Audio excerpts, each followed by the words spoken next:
Hello, everyone. There has been no greater champion for rectifying racial and income disparities in America's educational system than President Trump. Every child, regardless of race, income level, or zip code, deserves an equal playing field of opportunity to access the American dream. Making that goal a reality begins in our schools. The evidence is clear. An analysis of 41 major urban areas found that Black and Hispanic students made the largest gains in educational access because of school choice, according to a Credo study.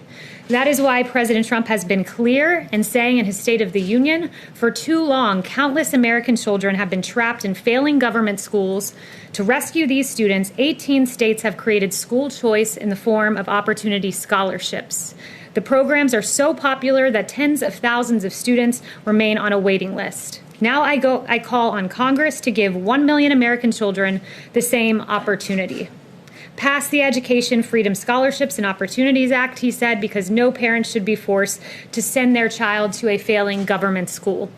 Well, now, if Democrats have their way, children will not have access to schools at all, and that is not acceptable to President Trump. President Trump continues to fight for equal opportunity in our schools by boldly and firmly underscoring the absolute necessity of America's schools to reopen this fall. The data is clear. Sustained school closures hurt students who have fewer resources the most. McKinsey & Co. created these models. I have some graphs for you to estimate the potential impact of school closures, and they found this, quote, how much learning students lose during school closures varies significantly by access to remote learning, the quality of remote instruction, home support, and the degree of engagement. As you can see in this chart, students who experience average quality remote learning progress, but at a slower pace. Students who are getting lower quality remote learning stagnate at current grade levels. And students who are not getting instruction at home lose significant ground, with some students dropping out altogether. As you can see in the three scenarios mapped on this graph, if students return to school in the fall, the disparities are far less than if they return in January of next year or the fall of next year, where disparities in learning are enormous. But school closures affect more than just learning. As the NAACP has pointed out, for students of color at all levels across the country, school closings create problems even more urgent than the interruption of their educations. Schools also serve as a community nexus for food and for housing. Rest assured that President Trump knows more than anyone the importance of opening our schools, which is why he has been the most vocal advocate for reopening. In President Trump's America, make no mistake that he will continue to be the biggest fighter for equal opportunity in our schools and continued access to the American dream for all. And with that, I'll take questions. Thank you, Kayleigh. I'm just curious, after today's Supreme Court rulings, how is President Trump feeling about the two justices that he appointed to the Supreme Court, Neil Gorsuch and Brett Kavanaugh, who ruled against him today? Well, the justices are entitled to their opinion. This is an independent branch of government. But as for the decision, President Trump underscored to me, I was just in the Oval Office with him, that it was Justice Kavanaugh who pointed out in the New York State court case that there was unanimous agreement that this should be remanded to D.C., to the district court, where the president may raise constitutional and legal arguments. That was unanimous agreement. Also, there was a note in the Roberts opinion that the New York State case, basically the grand jury said that they were prohibited from arbitrary fishing expeditions and initiating investigations out of malice or intent to harass. So that language made it pretty clear that this was a win for the president. When you were speaking to the president in the Oval Office, did he have anything to say specifically about Justices Gorsuch or Kavanaugh? We didn't speak specifically about the two justices. Okay, and if I could, one question about the CDC's guidelines. Yesterday, about reopening schools, yesterday the vice president came out and said that he said that the CDC was going to be putting out new guidelines next week in terms of reopening. But the head of the CDC, he was on another network this morning and said that they would not be changing those guidelines. They would just be putting out some additional documents. So can you explain the discrepancy between those two? Yeah, the CDC director noted that there would be additional guidance. The vice president noted that as well. But we're on the same page with Dr. Redfield, who has said, I don't want this guidance to be a reason for schools not to reopen. And he said that these were not meant to be prescriptions. They are guidelines. Ultimately, it's up to state and local governments as to what their guidelines look like. There are 47 states who have issued their own guidelines so far. And I would also note that the CDC recognizes in their guidelines that many of these things that they're recommending are not feasible, which is why they use the words not possible 18 times and not feasible 9 times. We want our schools to reopen. It's imperative for the health and well-being of the child. Yes. Thanks, Kayleigh. You said yesterday that you had asked the president whether he supports the idea of staggered school reopening schedules, where kids go to school on some days, not others. Did you have a chance to talk to him? Yeah, I did endeavor to get with him on that today, but because of the Supreme Court ruling, we didn't quite get to that yet. But it is on my list of things to follow up with him about. And then to follow up, so I'm sorry, it's 2 different things that the vice president and Dr. Redfield described. One was changing the guidelines, the guidance that was previously released. And what Dr. Redfield discussed this morning was just adding supplemental guidance. Which of those is actually happening? And is the White House, in addition, also planning to release its own guidance? Well, I think Dr. Redfield was noting he doesn't plan to rescind the current guidance that's out there.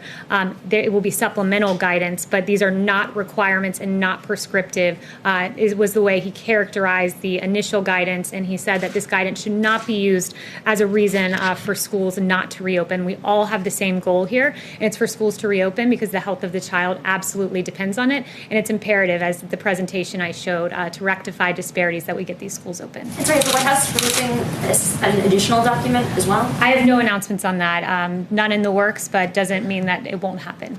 Yes. Thank you, Kayleigh. I'll try to barrel through these quickly. Are the president's taxes still under audit, and specifically which years? The president's taxes are still under audit. I don't have years for you. Okay, let me ask you if I can. He could release his taxes at any time. This case went all the way to the Supreme Court. His own nominees ruled against him. Why shouldn't the American public at this point believe that the president has something he's trying to hide? First, let me note something. The taxes are under audit. He said he would release them when they are no longer under audit. The justices did not rule against him. In fact, it was a unanimous opinion saying that this needs to go back to the district court. And they even recognized that the president has an ample arsenal of arguments that he can make. And in fact, I would show that the Vance majority laid out a roadmap for the president. The Vance majority said the president has the right to challenge the subpoena on any grounds permitted by state law, be it bad faith or undue burden or breadth. They went on to say the president can raise subpoena-specific constitutional challenges, and they specifically mention a violation of the Supremacy Clause as one thing that he can raise. So they essentially laid out a roadmap.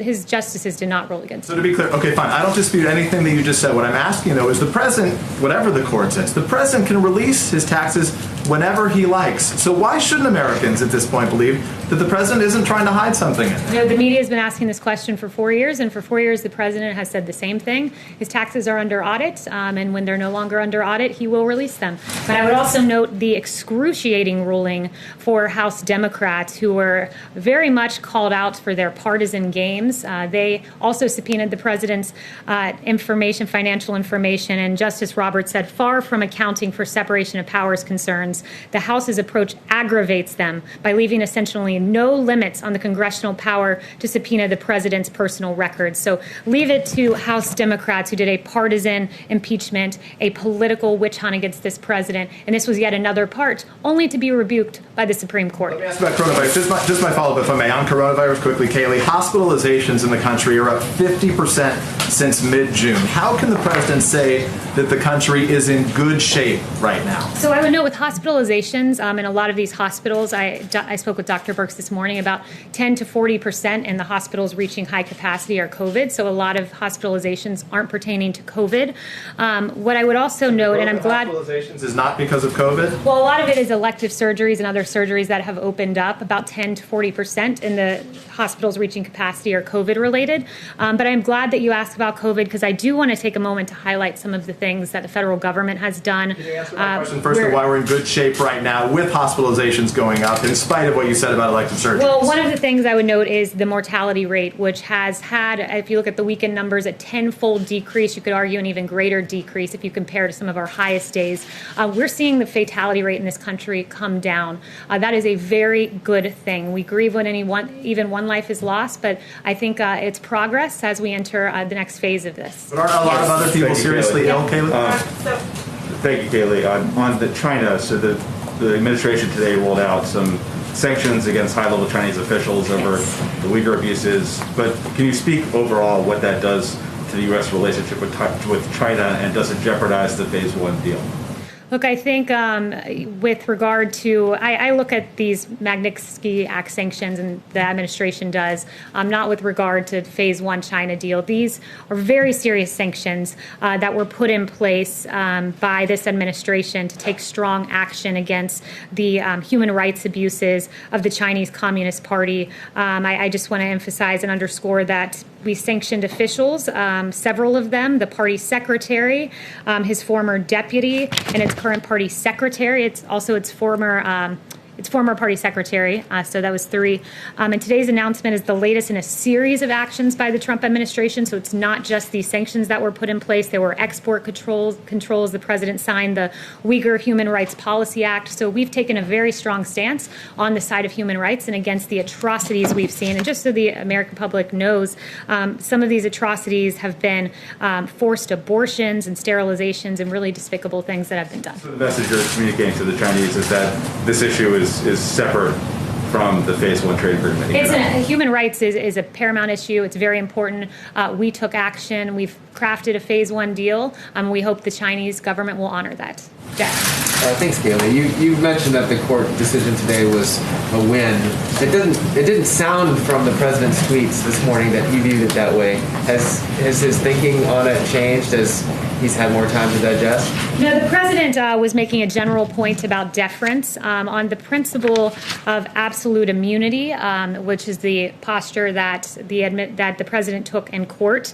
He believes there should have been more deference there. Justice Alito, citing the Harvard Law Review, made a very good point that constitutionally speaking, the president never sleeps. The president must be ready at a moment's notice to do whatever it takes to preserve, protect, and defend the Constitution and the American people. And we wish there would have been more deference to that point of view. But it is a big win, as Justice Kavanaugh noted, that all 9 justices said this needs to be remanded back to the lower court, and that in fact the attorney, Cy Vance, had not established his ability to secure access to those records. Instead, further proceedings are required. Giving the opportunity for the U.S. Attorney in New York to look at those documents is no doubt not something the president is happy about. I'm wondering, in general, if after this ruling and the ruling on DACA, the ruling on LGBT rights, the ruling on the census, whether the president regrets at all his criticism of judges, in particular Justice Roberts. Chief Justice Roberts. No, I think what the president, what has been underscored to him after all of these